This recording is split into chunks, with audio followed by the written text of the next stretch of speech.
Hello friends, దీని పేరేంటో మీకు తెలుసుంటే కామెంట్ చేసి చెప్పండి. దీన్ని బోడ కాకరకాయ అంటారు.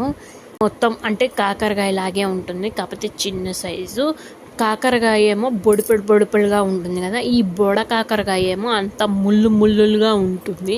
దీంతో కూర, ఫ్రై, స్టఫ్, కాకరకాయ ఇలా చేసుకోవడం అయితే జరుగుతూ ఉంటుంది. ఈ కాకరకాయ మీరు టేస్ట్ చేశారా లేదా అనేది కామెంట్ చేయండి. మీ ఊరిలో లేదా మీ ప్రాంతంలో ఈ ఈ కాయని ఏమంటారు అనేది కూడా కామెంట్ చేయండి. ఇలాగా ఫ్రై చేసుకుంటారు వీటిని.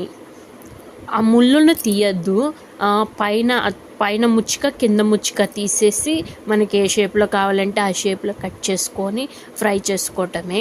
లేదా కూర, టమాటా వేసి కూర కూడా చేసుకుంటూ ఉంటారు. మీరు తిన్నారా లేదా అనేది కామెంట్ చేయండి. ఇవి కేజీ 150 ఉంటాయి రేటు.